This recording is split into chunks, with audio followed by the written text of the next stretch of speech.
حضرات گرامی، ابھی میں نے آپ کے روبرو سورۃ الشورى کی ایک آیت پڑھی ہے۔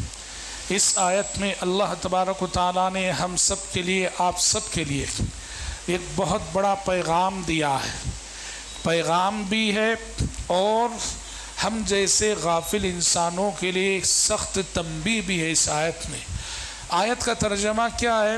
اللہ نے کہا من کان یرید حرث الآخرۃ نزد له فی حرثہ، جو آخرت کی کھیتی کا امیدوار ہے ہم اس کی کھیتی میں اور برکت دیتے ہیں اور اضافہ کرتے ہیں۔ ومن کان یرید حرث الدنیا، اور جو دنیا کی کھیتی کا بس ارادہ کرتا ہے نؤتیہ منہا، کچھ دنیا تو ہم اسے دے دیں گے۔ وما لہ فی الآخرۃ من نصیب، ایسے انسان کو آخرت میں کوئی حصہ نہیں ہے، کوئی نصیب نہیں ہے۔ حضرات، دو باتیں اس آیت میں اللہ نے فرمائی ہیں۔ پہلی بات، اس دنیا میں سارے انسانوں کی جو محنت ہے اس کو اللہ نے کھیتی باڑی سے تشبیہ دی ہے۔ یہ کسان ہل جوتتا ہے، زمین میں بیج ڈالتا ہے، اس امید میں کہ کل میری محنت کا ثمرہ ایک نئی لہلہاتی فصل کی شکل میں مجھے ملے گا، پھلوں کی شکل میں ملے گا۔ آج میں جو بو رہا ہوں کل میں وہ کاٹوں گا۔ ایک کسان باغیچے میں محنت کرتا ہے، کھیتی باڑی کرتا ہے، تو اللہ تعالیٰ اس انسان، اس زمین پر سارے کے سارے انسان جو بھی کر رہے ہیں، انسانوں کی اس محنت کو کھیتی باڑی سے تشبیہ دے رہا کہ سارے کے سارے انسان وہ کھیتی باڑی کر رہے ہیں، زمین میں بیج بو رہے ہیں۔ ہاں، یہ انسانوں کی دو قسمیں ہیں۔ کچھ تو وہ ہے کہ جو اپنی محنت کا ثمرہ اور اپنی محنت کا پھل دنیا ہی میں پانا چاہتے ہیں، دنیا ہی میں کھانا چاہتے ہیں، دنیا ہی میں دیکھنا چاہتے ہیں۔ اللہ نے ایسوں کے سلسلے میں کہا جو لوگ یہاں عمل کر کے، محنت کر کے، ان کی محنت کی اور ان کی ساری تگ و دو صرف دنیا کی حد تک ہو، ہم انہیں دنیا تو دے دیں گے، لیکن ایسے لوگوں کو معلوم ہونا چاہیے کہ وَمَا لَهُ فِي الْآخِرَةِ مِن نَصِيب، دنیا میں رہ کر جو صرف دنیا کے لیے محنت کرے، دنیا میں رہ کر جو صرف دنیا کے لیے زمین میں ہل جوتے، دنیا میں رہ کر جو صرف دنیا میں پھل کھانے کے لیے بیج بوئے، دنیا تو ہم اسے دے دیں گے، لیکن سن لے ایسے لوگ وَمَا لَهُ فِي الْآخِرَةِ مِن نَصِيب، ایسے لوگوں کے لیے آخرت میں کوئی اچھی خبر نہیں ہے، آخرت کی نعمتوں میں ان کی کوئی حصہ داری نہیں ہے۔ ہاں، اس کے مقابلے میں کہا کچھ دوسرے بندے ہیں جو جن کی محنت، جن کی جستجو، جن کی تگ و دو، جن کی کوششوں کا محور آخرت ہوتی ہے، وہ یہاں بوتے ہیں آخرت میں پانے کے ارادے سے۔ اللہ کہہ رہا ہے ایسے بندوں سے میرا وعدہ ہے نزد لہو فی حرثہ، ان کی کھیتی میں ہم بڑی برکت دیں گے، ان کی زندگی میں ہم بڑی برکت دیں گے، ان کے اعمال صالحہ میں ہم بڑی برکت دیں گے، ان کے اجر و ثواب میں بڑی برکت دیں گے۔ حضرات، مختصر الفاظ میں اگر کہیں، سورۃ الشورى کی اس آیت میں اللہ رب العزت نے ہم جیسے غافل انسانوں کو متنبہ کیا ہے، دنیا میں تمہیں بھیجا گیا ہے دنیا کے لیے نہیں، دنیا میں تمہیں بھیجا گیا ہے آخرت کے لیے۔ اگر دنیا میں تم آخرت کو بھول کر زندگی گزارتے ہو تو پھر ہوشیار ہو جاؤ، آخرت میں تمہارے لیے کوئی اچھی خبر نہیں ہے۔ کامیاب انسان وہ ہے، کامران انسان وہ ہے جو اس دنیا میں سب سے پہلے آخرت کو مقصد بنائے۔ ہاں، دنیا میں ہی کرنا ہے، اس سے اللہ روکتا نہیں۔ مال کمانے سے، بزنس کرنے سے، دنیا میں ترقی کرنے سے اللہ ہرگز نہیں روکتا ہے۔ صحابہ میں بڑے بڑے امیر، بڑے بڑے مالدار، بڑے بڑے تاجر بھی ہوئے، لیکن ان کا مسئلہ یہ تھا، ان کی نظروں میں پہلے آخرت تھی، بعد میں دنیا تھی۔ آخرت کو سامنے رکھ کر انہوں نے دنیا کمائی۔ شریعت کہتی ہے آخرت کو سامنے رکھ کر اور آخرت کو مقصد بنا کر اس دنیا میں جتنی ترقی کرنا ہو کرو، یہ ترقی تمہیں مبارک ہو۔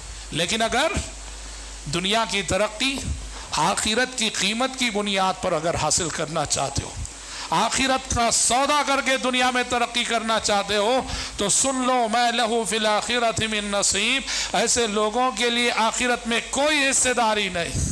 بھائیو، قرآن مجید میں یہ مضمون ہمیں کئی آیتوں میں ملتا ہے۔ کئی جگہ اللہ نے ان انسانوں کو سخت تنبیہ کی ہے جو دنیا میں صرف دنیا کے لیے جیتے ہیں اور آخرت، موت، قبر، حشر، نشر، حساب کتاب کہیں دور دور تک ان کے ذہن و دماغ میں نہ ہو۔ اللہ نے ایسے انسانوں کو سخت تنبیہ کی ہے۔ چنانچہ اللہ نے سورہ ہود میں فرمایا من كان يريد الحياة الدنيا وزينتها نوفي إليهم أعمالهم فيها وهم فيها لا يبخسون أولئك الذين ليس لهم في الآخرة إلا النار۔ اللہ اکبر، جھنجھوڑ دینے والی آیت ہے۔ ہم جیسے غافل انسانوں کو، ہم جیسے دنیا پرست انسانوں کو، ہم جیسے دنیا دار انسانوں کو، ہم جیسے آخرت فراموش انسانوں کو جو آخرت کو بھلا کر اس دنیا میں جینے والے لوگ ہیں، جھنجھوڑ دینے والی آیت ہے۔ اللہ نے کہا من کان یرید الحیات الدنیا وزینتہا، جس کی ساری محنت دنیا اور دنیا کی رونق کے لیے ہے، دنیا اور دنیا کی زینت کے لیے ہے، دنیا اور دنیا کی ترقی کے لیے، وہ دنیا سے آگے بڑھ کر سوچتا ہی نہیں۔ اللہ کہہ رہا ہے نوفی الیہم اعمالہم فیہا، ایسے لوگوں کے اعمال صالحہ کا بدلہ ہم اسی دنیا میں دیں گے اور خوب دیں گے، اتنا دیں گے وہم فیہا لا یبخسون، ذرا کمی نہیں کریں گے، خوب نواز دیں گے۔ لیکن سن لے ایسے لوگ اولئک الذین لیس لہم فی الآخرۃ الا النار، یہ وہ لوگ ہیں کہ جن کے لیے آخرت میں سوائے نار جہنم کے کچھ نہیں ہے۔ سمجھ رہے میرے بھائیو؟ اللہ اکبر۔ سورۃ الاحقاف کی وہ آیت ہمیں جھنجھوڑ کے رکھ دیتی ہے کہ جب اللہ نے کہا کافروں کو جہنم پہ پیش کیا جائے گا، مشرکوں کو جہنم پہ پیش کیا جائے گا، عاصیوں خاطیوں کو جہنم پہ پیش کیا جائے گا، اور کیا کہا جائے گا جانتے ہیں؟ وَيَوْمَ يُعْرَضُ الَّذِينَ كَفَرُوا عَلَى النَّارِ، کہا جائے گا اذهبتم طیباتکم فی حیاتکم الدنیا واستمتعتم بها فَالْيَوْمَ تُجْزَوْنَ عَذَابَ الْهُونِ۔ اے لوگو، اے غافل انسانو، تم نے دنیا میں اپنی ساری لذتیں پوری کر لی، دنیا میں اپنی ساری خواہشیں پوری کر لی، دنیا میں ساری ارمانیں پوری کر لی، آج ہمارے پاس تمہارے لیے سوائے عذاب کے کچھ نہیں ہے۔ تنبیہ ہے، جھنجھوڑ دینے والی بات ہے، جھنجھوڑ دینے والا مضمون ہے ان غافل انسانوں کو جو دنیا میں رہ کر صرف دنیا کے لیے جیتے اور آخرت کو بھول جاتے ہیں۔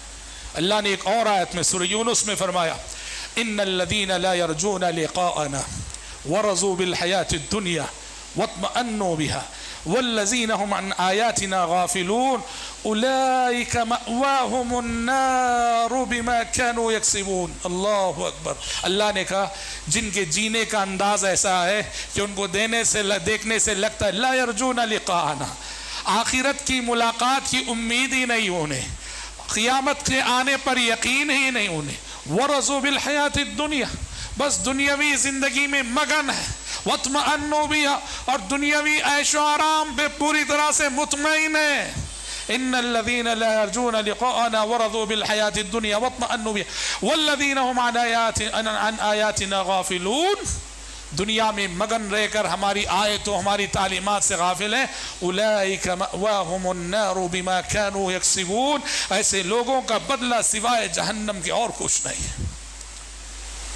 آج کہنے کو میرا اور آپ کا آخرت پر ایمان ہے، کہنے کو ایمان ہے، لیکن بتاؤ ہم مسلمانوں کی جو صورتحال ہے، ہمارا جو طرز زندگی ہے، ہمارا جو لائف سٹائل ہے، ہمارے جو معاملات ہیں، لوگوں کے ساتھ ہمارا جو رویہ ہے، ہماری جو لین دین کی صورتحال ہے، اسے دیکھ کے کہیں لگتا بھی ہے کہ ہم آخرت پر یقین رکھتے ہیں؟ زبان سے تو کہتے ہیں ہم، زبان سے تو مانتے ہی ہم، لیکن ہمارا عمل کیا کہہ رہا ہے؟ جب مارکیٹ میں بیٹھ کر ہم بے ایمانی کر رہے ہوتے ہیں، جب ہم والدین کی وفات کے بعد بہنوں کو میراث میں ان کا حق نہیں دیتے ہیں، جب ہم اپنے معاملات کو صاف و شفاف نہیں رکھتے ہیں، ہمارے یہ معاملات کیا کہتے ہیں؟ ہمارے یہ معاملات بتاتے ہیں کہ ہم دنیا میں صرف دنیا کے لیے جی رہے، ہوس دنیا میں ہم یوں مبتلا ہیں کہ ہوس پرستی کی بھوک میں ہم اللہ کی شریعت کی تعلیمات کا پاس و لحاظ بھی نہیں رکھتے۔ قرآن نے ایک مرض کی تشخیص کی، ایک بیماری بتائی۔ قرآن نے ایک بیماری بتائی، کہا کہ انسانوں ایک بیماری ہے تمہیں، اور یہی بیماری ہے جو تمہیں آخرت سے غافل کر دی ہے۔ کہا کیا بیماری ہے؟ کہا یہ بیماری ہے تکاثر، یہ بیماری ہے تکاثر۔ ہاں، ہم میں سے بہت سارے ماشاءاللہ بڑے صحت مند، شوگر نہیں اللہ کا شکر ہے، بلڈ پریشر نہیں اللہ کا شکر ہے، فلاں نہیں، چھوٹی بیماری نہیں، بڑی بیماری نہیں، ہر 6 مہینے میں جا کے ٹیسٹ کروائیں گے، رپورٹ نارمل، اللہ تیرا شکر ہے، اچھی بات ہے۔ جسم کی صحت کی اتنی فکر کر رہے ہو؟ قرآن کہتا ہے تمہاری روح میں ایک بہت بڑی بیماری ہے، شوگر نہیں ہے صحیح، بلڈ پریشر نہیں ہے صحیح، کینسر کی علامات نہیں ہے صحیح، فلاں نہیں ہے صحیح، جسم صحت مند ہے، تمہارے باطن میں ایک بہت بڑا مرض ہے۔ کیا ہے؟ کہا تکاثر۔ اللہ، سورۃ التکاثر ہم پڑھتے ہیں، الہاکم التکاثر، اے انسانوں تمہیں آخرت سے اور قبر کے آنے والے مرحلے سے غافل رکھا ہے۔ کس چیز نے؟ تکاثر کی بیماری نے، تکاثر کے مرض نے۔ تکاثر کیا ہے بھائی؟ تکاثر ہر چیز زیادہ سے زیادہ چاہیے۔ ہاں، یہ ہر چیز زیادہ سے زیادہ چاہیے، پیسہ زیادہ سے زیادہ چاہیے، دولت زیادہ سے زیادہ چاہیے، بنگلے زیادہ سے زیادہ چاہیے، جائیداد زیادہ سے زیادہ چاہیے، پراپرٹی زیادہ سے زیادہ چاہیے، گاڑیاں زیادہ سے زیادہ چاہیے، عہدے اونچے سے اونچے چاہیے، عزت زیادہ سے زیادہ۔ تکاثر، اللہ رب العزت نے ایک لفظ تکاثر میں ہم سب کے سارے روحانی امراض کی تشخیص کر کے رکھ دی۔ الہاکم التکاثر حتی زرتم المقابر۔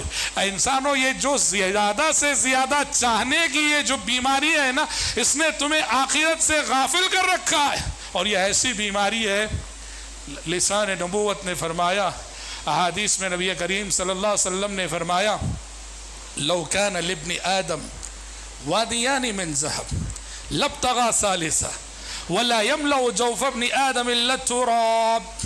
کیا فرمایا آپ صلی اللہ علیہ وسلم نے؟ لو کان لابن آدم وادیان من ذهب، انسان اتنا حریص واقع ہوا، اتنا لالچی واقع ہوا ہے، اس انسان کو سونے سے بھری ہوئی 2 وادیاں دے دی جائے۔ کیا سونا 1 کلو 2 کلو 5 کلو نہیں، اللہ اکبر، گولڈ کتنا، سونے سے بھری ہوئی 2 وادیاں دے دی جائے، تب بھی اس کی بھوک مٹی نہیں، تیسری وادی کی تلاش میں نکلے گا، تیسری وادی کی تلاش میں نکلے گا۔ کہا وَلَا يَمْلَوْ جَوْفَ ابْنِ آدَمِ إِلَّا التُّرَابِ، انسان کی اس بھوک کو قبر کی مٹی ہی مٹا سکتی ہے، انسان کی اس بھوک کو قبر کی مٹی ہی مٹا سکتی ہے۔ لسان نبوت نے اور قرآن مجید نے لفظ تکاثر کے ذریعے ہمارے اور آپ کی اصل بیماری کی، اصل مرض کی تشخیص کر دی ہے۔ اور آپ جانتے ہیں شریعت کی نظر میں، کتاب و سنت کی نظر میں، نبی کریم صلی اللہ علیہ وسلم کی نظر میں امیر کون ہے، مالدار کون ہے، ہاں، قابل رشک انسان کون ہے، خزانے کس کے پاس جمع ہو گئے ہیں، خزانہ کسے کہتے شریعت کی اصطلاح میں؟ اس حدیث کو سنو آپ، اللہ اکبر۔ اصل مسئلہ ہماری سوچ کا ہے، سوچ بدلے گی تو ہمارا لائف اسٹائل بدلے گا، سوچ نہیں بدلے گی تو لائف اسٹائل نہیں بدلے گا۔ شریعت نے دنیا کو لے کر کیا سوچ دی ہے تاکہ ہم آخرت سے غافل نہ ہو سکے؟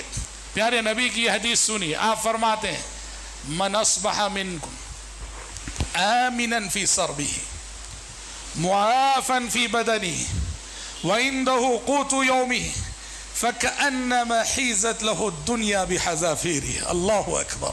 آپ صلی اللہ علیہ وسلم فرماتے ہیں کہ جس شخص کو 3 چیزیں مل گئیں، سن لیجیے یہ 3 چیزیں، جس شخص کو یہ 3 چیزیں مل گئیں، اس کے پاس سمجھو دنیا کے خزانے جمع ہو گئے، دنیا اس کے قدموں پہ آ پڑی ہے۔ 3 چیزیں کیا ہیں؟ من اصبح منکم آمنا فی صربہ، کہ جو شخص صبح کرتا ہے اس حال میں کہ اسے کسی چیز کا خوف نہیں۔ زندگی اگر خوف کے سائے میں گزرے نا بھائی، لمحہ لمحہ عذاب ہوتا ہے۔ ہاں، اگر آپ کو معلوم ہو جائے کہ کوئی روڑی، کوئی شریر قسم کا غنڈہ آپ کی جان لینے کے در پہ ہے، نہ کھانا اچھا لگے گا، نہ پینا اچھا لگے گا، نہ گھر اچھا لگے گا، نہ دکان اچھا لگے گا، نہ مکان، ہر جگہ خوف خوف خوف، پتہ نہیں کون کب کہاں سے آ جا گولی چل جائے۔ امن بہت بڑی چیز ہے، بے خوفی بہت بڑی چیز ہے۔ تو آپ صلی اللہ علیہ وسلم نے کہا کہ تم اپنے گھر میں اس حال میں صبح کر رہے ہیں کہ امن ہی امن ہے، کسی کا خوف نہیں، کسی کا ٹینشن نہیں۔ اللہ اکبر، پہلی چیز۔ دوسرا کا معافن فی بدنہ، امن کے ساتھ تمہارے جسم میں صحت بھی ہے، کوئی بیماری نہیں ہے، تندرستی ہے، بے خوفی بھی ہے، امن بھی ہے، جسم تندرست بھی ہے۔ اور وَإِنَّهُ قُوتُ يَوْمِهِ، تیسری چیز، ایک دن کا کھانا موجود ہے اس کے پاس، امن ہے، صحت ہے، اور صبح سے شام تک کھانے کے لیے ایک دن کا کھانا موجود ہے۔ ایسے شخص کو سمجھ لینا چاہیے فَكَأَنَّمَا حِيزَتْ لَهُ الدُّنْيَا بِحَذَافِيرِهَا، دنیا اپنے خزانوں سمیت اس کے پاس جمع ہو چکی ہے۔ اللہ اکبر، ایک دن کا کھانا جی، کل کا دن آئے گا، کیا گارنٹی، کیا ضمانت ہے؟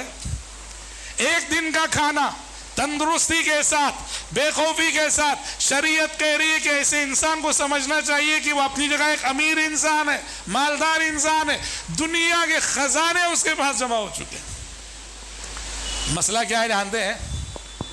ہمارے اور آپ کے پیچھے جو ابلیس لعین پڑا ہوا ہے، شیطان مردود پڑا ہوا ہے، اس کا کام کیا ہے جانتے ہیں؟ جب اللہ نے اسے دھتکار کے زمین پہ بھیجا، اس نے زمین پر اس کا جو مشن ہے نا، اس کو ایک لفظ میں بیان کیا، اللہ سے کہا، اس کو قرآن ایک لفظ سے تعبیر کرتا ہے۔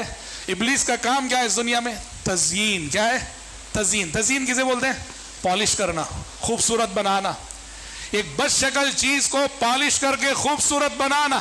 شیطان نے اللہ سے کہا تھا لَأُزَيِّنَنَّ لَهُمْ فِي الْأَرْضِ وَلَأُغْوِيَنَّهُمْ أَجْمَعِينَ، اے اللہ اب تو میں تو برباد ہوا، اب میرا ایک ہی ٹارگٹ ہے کہ دنیا میں جانے کے بعد تیرے بندوں کو یہ نظروں میں تیری دنیا کو خوبصورت کر کے دکھاؤں گا، پالش کر کے دکھاؤں گا، یہ دنیا انہیں بڑی حسین نظر آئے گی۔ ہاں، یہ شیطانی مشن ہے میرے بھائیوں، یہ شیطانی مشن ہے، دنیا کو خوشنما کر کے دکھانا تاکہ انسان اسی کی محبت میں گرفتار ہو کر آخرت سے غافل ہو جائے، دولت کی محبت میں گرفتار ہو کر پیسہ پیسہ پیسہ پیسہ، اور کل اس کی موت آنے والی ہوتی ہے۔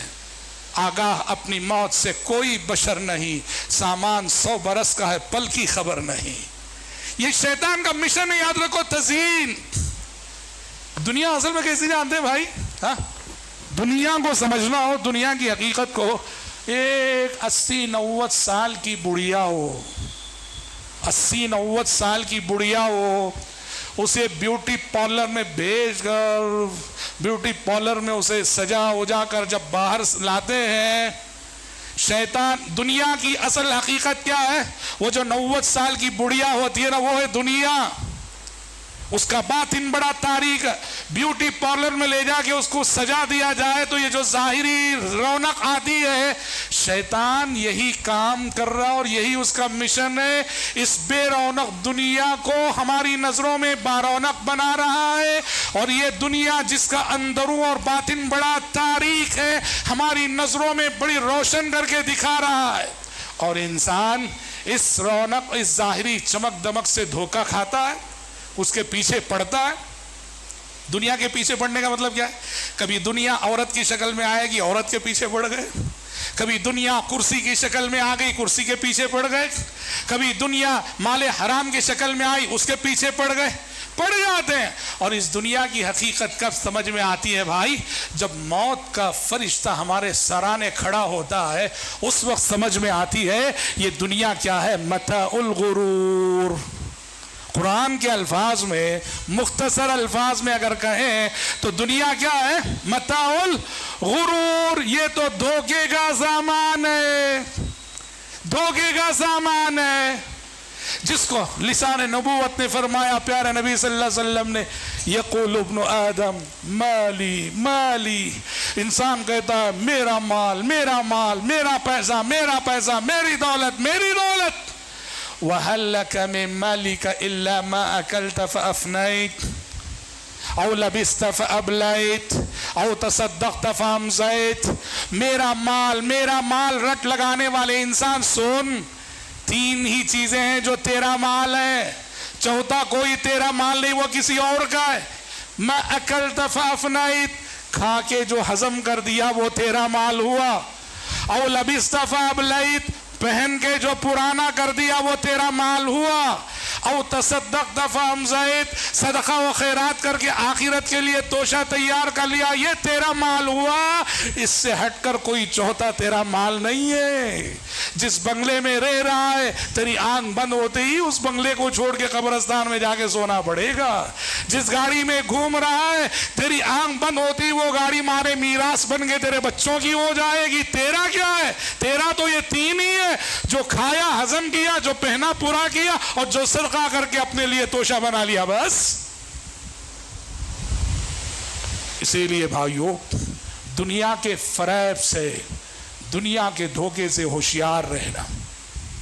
صحابہ کو دیکھو، صحابہ اپنے آپ میں، اپنی خلوتوں میں، اپنی تنہائیوں میں، جب دنیا انہیں ورغلاتی تھی، دنیا انہیں اپنی طرف کھینچتی تھی، دنیا انہیں اپنی طرف راغب کرتی تھی، صحابہ اپنے نفس سے مجاہدہ کرتے ہوئے، دنیا کے کو حقیقت کی نظروں سے دیکھتے ہوئے دنیا سے کیسے مخاطب ہوتے تھے. امام بخاری نے حضرت علی سے روایت کیا کہ حضرت علی کہتے تھے، اللہ اکبر، کس سے خطاب کرتے ہوئے کہتے تھے؟ دنیا سے خطاب کرتے ہوئے کہتے تھے، یا دنیا غری غیری فقط طلقت کی البتہ، اے دنیا جا جا جا، میں تیرے دھوکے میں مبتلا نہیں ہو سکتا، جا کسی اور کو دھوکہ دے، میں نے تو تجھے طلاق بتہ، طلاق بائن دے رکھی ہے. طلاق بتہ کسے بولتے ہیں؟ اس تیسری طلاق کو بولتے ہیں جس کے بعد میاں بیوی پھر جمع نہیں ہو سکتے، اس کو طلاق بتہ بولتے ہیں. حضرت علی اپنی خلوتوں میں، اپنی تنہائیوں میں، اپنے آپ میں دنیا سے مخاطب ہو کے کہہ رہے ہیں، غری غیری، مجھے دھوکہ دینا چاہتی ہے؟ نہیں نہیں، میں تجھ سے دھوکہ کھانے والا نہیں، جا جا، غری گئی، کسی اور کو دھوکہ دے، میں نے تجھے طلاق بتہ، طلاق بائن دے رکھی ہے. کیوں؟ اس نبی کی تربیت پائی تھی ان صحابہ نے، جس نبی نے دنیا میں جینے کا کیا انداز سکھایا تھا، صلوات اللہ وسلامہ علیہ. ہاں، پیارے نبی کے روب و دبدبے کا یہ عالم تھا کہ قیصر و کسریٰ کے دربار میں آپ کا نام لیا جاتا تو وہ کانپ اٹھتے تھے، اور مدینے میں آپ صلی اللہ علیہ وسلم سے آپ کی دنیا سے آپ کا جو تعلق تھا اس کا یہ عالم تھا. سو کر اٹھے ہیں آپ صلی اللہ علیہ وسلم، سو کر اٹھے ہیں تو آپ کے چہرے پر حسیر کے نشانات ہیں، بوریا ہے، بستر ہے، ٹھیک سے نرم تکیہ اور نرم بستر بھی میسر نہیں ہے آپ کو. عمر بن خطاب رضی اللہ عنہ اسی وقت پہنچ گئے، دیکھا کہ آپ صلی اللہ علیہ وسلم کی غربت، آپ کی ناداری، سو کر اٹھے ہیں، نرم بستر بھی میسر نہیں، اور آپ صلی اللہ علیہ وسلم کے چہرے پر حسیر کے نشانات. رو پڑے حضرت عمر، رو دیے. حضرت عمر سے اللہ کے نبی نے کہا، عمر کیوں رو رہے ہو؟ عمر نے کہا، اللہ کے نبی کیوں نہ رو، یہ قیصر و کسریٰ دنیا کے مزے اڑائے، آپ جو اللہ کے محبوب اور پیارے بندے ہیں، آپ کی غربت کا یہ عالم کی نرم تکیہ بھی آپ کو میسر نہیں ہے، یہ چیز مجھے رلا رہی ہے. آپ صلی اللہ علیہ وسلم نے اس وقت حضرت عمر سے کہا تھا کہ مالی ولی دنیا، کہا کہ عمر مجھے دنیا سے کیا لینا دینا ہے. عمر، میری مثال تو اس مسافر جیسی ہے جو تھوڑی دیر کسی درخت کے سائے میں آرام کرنے کے لیے رکتا ہے، پھر اٹھ کر اپنی منزل کی طرف چل دیتا ہے. یہ مسافر جو آرام کرنے کے لیے عارضی قیام کرتا ہے نا درخت کے نیچے، میرا دنیا میں قیام بس ایسے ہی عارضی ہے، قبر کی منزل پکار رہی ہے، حساب و کتاب کا مرحلہ آ رہا ہے۔ پھر آپ نے حضرت عمر کو اللہ اکبر، حضرت عمر کو خطاب کرتے ہوئے ایک جملہ فرمایا، جو جملہ ہر صاحب ایمان کو اپنی نظروں میں رکھنا چاہیے، تسلی دیتے ہوئے کہا، یا عمر الا ترضى ان تكون لهم الدنيا ولنا الاخرہ، عمر کیا نہیں چاہتے کہ قیصر و کسریٰ کے لیے دنیا اور دنیا کے خزانے ہوں، ہمارے لیے آخرت اور آخرت کی نعمتیں ہوں؟ کیا مطلب ہے؟ پیارے نبی نے پیغام دیا ہے، دنیا میں رہ کر پانا ہی نعمت نہیں ہے، دنیا میں رہ کر کھونا بھی بہت بڑی نعمت ہے، دنیا میں رہ کر کھونا بھی بڑی نعمت ہے۔ آپ دکاندار ہیں، حی علی الصلاۃ کی آواز سنی، چلتے بزنس کو چھوڑ کر آپ نماز کے لیے آ گئے، آپ کے بزنس کا وہاں نقصان ہوا، دنیا کہے گی کہ آپ نے کھویا ہے، نہیں، شریعت کہہ رہی آپ نے پایا ہے، شریعت کہہ رہی کہ آپ نے پایا ہے، کیونکہ اللہ کے راستے میں آپ نے کھویا ہے، اور جو اللہ کے راستے میں کھوتا ہے وہ آخرت میں پاتا ہے، وہ آخرت میں پاتا ہے۔ حضرت صہیب سے کیا فرمایا پیارے نبی نے؟ ربح صہیب، ربح صہیب، ربح صہیب، 3 مرتبہ فرمایا تھا۔ کب؟ جب حضرت صہیب مکے سے نکلے تھے ہجرت کرنے کے لیے، مکے والوں نے ساری دولت ان سے چھین لی، سارا مال ان سے چھین لیا، خالی ہاتھ مدینہ پہنچے۔ پیارے نبی نے کہا صہیب کیسے آئے ہو؟ کہا اللہ کے نبی ہجرت کے لیے نکلا تھا، مکے والوں نے روک لیا، انہوں نے ایک شرط پہ ہجرت کرنے کی اجازت دی، اور وہ یہ شرط یہ تھی کہ مکے میں کمائی ہوئی دولت مکے ہی میں چھوڑ کر خالی ہاتھ جاؤں۔ میں نے ہجرت کی خاطر وہ سارا مال وہی قربان کر کے خالی ہاتھ چلا آیا ہوں۔ آپ نے کہا ربح صہیب، ربح صہیب، ربح صہیب، صہیب کی تجارت بڑی نفع بخش ہوئی، نفع بخش ہوئی، نفع بخش ہوئی۔ یہ پانے کی تجارت نہ دی، کھونے کی تجارت۔ جو دنیا میں کھوتا ہے یاد رکھو وہی آخرت میں پاتا ہے۔ محمد علی جوہر نے کہا، اللہ اللہ، بہت اچھے اشعار، سب کھو کے تیری راہ میں میں دولت دنیا، سب کھو کے تیری راہ میں میں دولت دنیا، سمجھا کہ کچھ اس سے بھی سوا میرے لیے ہے، توحید تو یہ ہے کہ خدا حشر میں کہہ دے یہ بندہ دو عالم سے خفا میرے لیے ہے۔ بھائیو، حضرت علی بن ابی طالب رضی اللہ عنہ کا ایک خوبصورت جملہ، حضرت علی کی ایک خوبصورت نصیحت امام بخاری نے صحیح بخاری میں روایت کی ہے۔ امام حضرت ایک جملہ تو ابھی میں نے ذکر کیا، اپنے آپ میں وہ دنیا سے مخاطب ہو کے کیا کہتے تھے، پھر ہم سب کو انہوں نے پیغام دیتے ہوئے ایک خوبصورت نصیحت کی حضرت علی نے۔ حضرت علی کہتے تھے، ارتحلت الدنیا مدبرہ وارتحلت الآخرة مقبلہ وَلِكُلِّ وَاحِدٍ مِّنْهُمَا بَنُونَ فَكُونُوا مِنْ أَبْنَاءِ الْآخِرَةِ وَلَا تَكُونُوا مِنْ أَبْنَاءِ الدُّنْيَا۔ اللہ اکبر، کہا لوگوں سنو، ارتحلت الدنیا مدبرہ، دنیا پیٹ پھیر کر جا رہی ہے، وارتحلت الآخرۃ مقبلہ، آخرت تمہارے سامنے آ رہی ہے، وَلِكُلِّ وَاحِدٍ مِّنْهُمَا بَنُونَ، اور دنیا اور آخرت دونوں کے چاہنے والے ہیں، فَكُونُوا مِنْ أَبْنَاءِ الْآخِرَةِ، تم آخرت کے چاہنے والوں میں سے بن جاؤ، وَلَا تَكُونُوا مِنْ أَبْنَاءِ الدُّنْيَا، دنیا کے چاہنے والوں میں سے نہ بننا۔ کیا حیثیت ہے دنیا کی جانتے ہیں؟ صحیح مسلم کی حدیث سماعت فرمائیں، پیارے نبی صلی اللہ علیہ وسلم فرماتے ہیں، یُؤْتَى بِأَنْعَمِ أَهْلِ الدُّنْيَا، عظیم حدیث ہے۔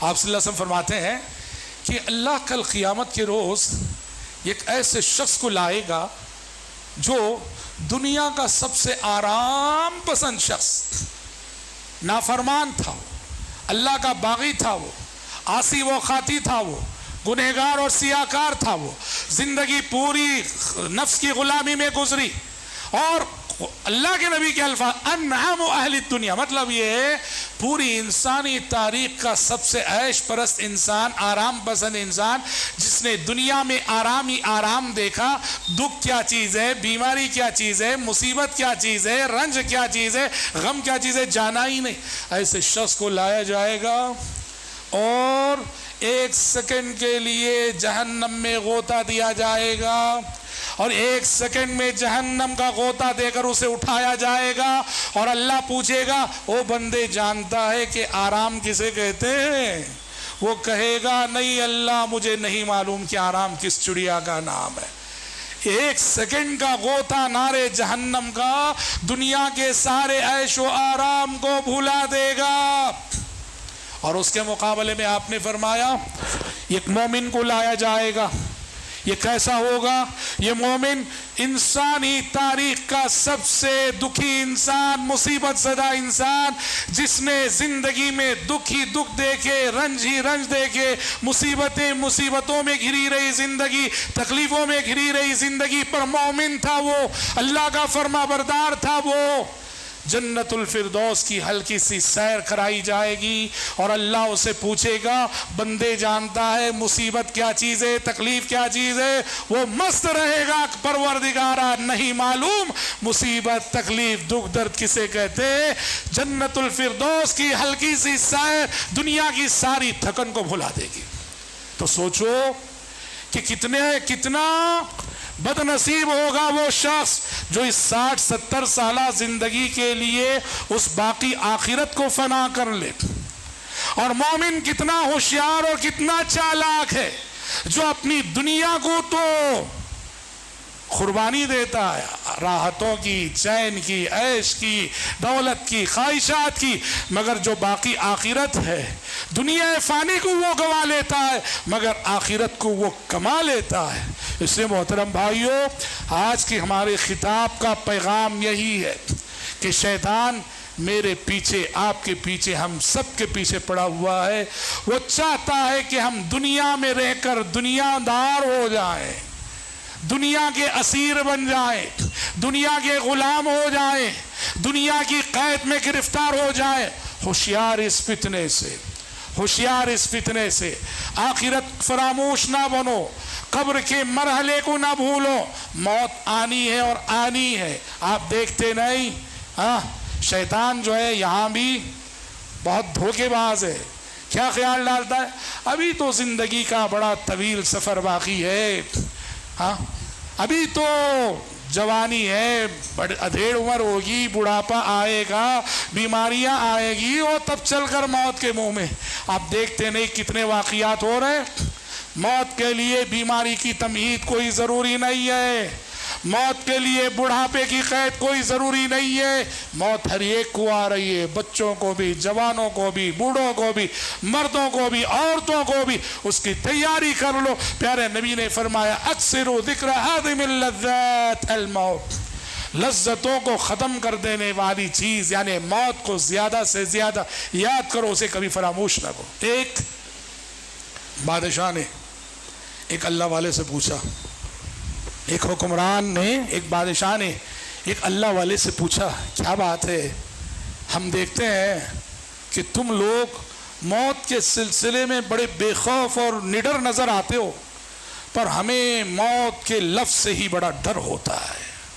تو اس اللہ والے نے بادشاہ سلامت سے کہا بادشاہ سلامت، ہمارا معاملہ یہ ہے، ہم نے اپنی دنیا ویران کر لی لیکن اپنی قبر آباد کر لی دنیا میں رہتے ہوئے، تو لہٰذا دنیا کے اس ویرانے سے قبر کی اس آبادی میں جاتے ہوئے ہمیں ڈر نہیں لگتا ہے۔